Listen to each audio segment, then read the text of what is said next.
People increasingly all over the world want to buy green. They want to buy products that they can use not only with immediate benefit, but in good conscience. And it's increasingly clear that marketing green is a successful strategy.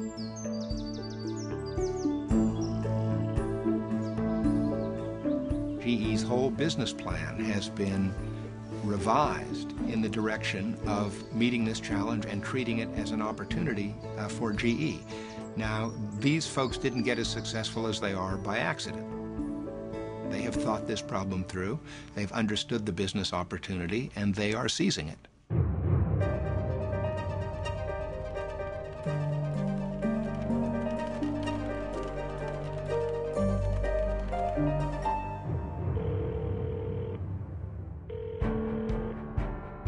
Thank you for calling the PG&E Corporation. We set out 2 years ago to create what I call the new PG&E, being a leader in the industry and, in fact, changing the industry.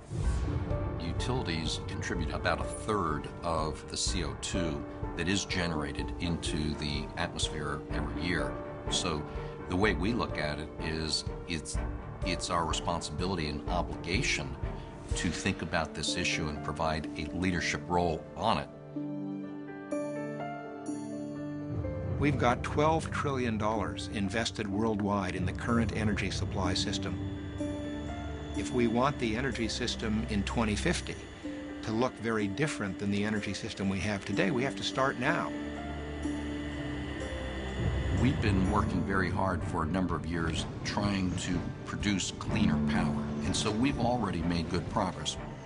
And when I sit down and talk with shareholders about it, and these are hedge funds and professional investors, they like the strategy because they understand that if you really deliver for customers and you do so in a responsible way, your company's going to fare very well.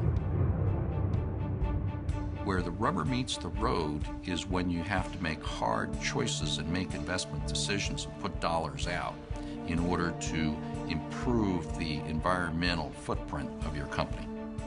In our industry, I'd say 20 or 30% of the CEOs are moving aggressively, but that still means that there's a silent majority of 70%.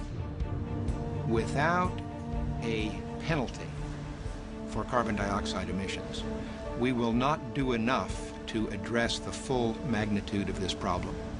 To go as far and as fast as we need to go, we need that additional push that comes from regulation. AB 32 is good for business. The need for action is now, and there's really an urgent need. So just very recently, we supported Assembly Bill 32, which was the California climate change bill. Irrespective of the fact that we've not yet got national policy, 21 of our states now have policies, creating new incentives, new reasons, in some cases regulation, why companies have to reduce their CO2. It's frankly creating a little bit of chaos, and that's often led in environmental legislation to a national uniform standard. I believe, based on discussions that we've had with the experts here in Washington, that the probability that we will see legislation on climate change to be about 100% within the next 5 years. I think the government will want to consult the companies that know how to do this and have already demonstrated how to do it, and they'll probably have the most influence on the new policy. It will probably be what is called a cap-and-trade scheme, emissions caps decided upon by the Congress and implemented through tradable emission permits, which ends up putting a price on carbon emissions and an incentive to reduce your carbon emissions and to develop and deploy better technologies for doing that. We firmly believe that climate change can be addressed in ways that create more economic opportunity than economic risk. The key is setting clear targets and then allowing the power of the market to find the best solutions.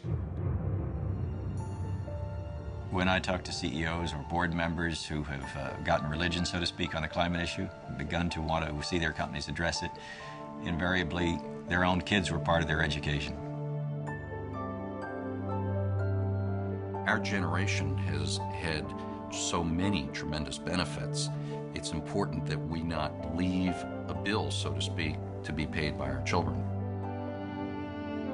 I think Things are now changing quite rapidly and very positively. 290 cities have now embraced their own climate change targets. Labor unions are coming around on this issue. The evangelical community, the community of faith, is coming around on this issue. And you're getting increasing pressure from investors who are anxious to see companies address the risks and the opportunities in climate change. There's something about the present moment that's very important. The companies that have seen this problem first and already begun to deploy to deal with it are going to be the big winners. You want good business practice, government policy, and feelings about stewardship all to work together. And that's ultimately what's going to get us there. It's a combination of the three.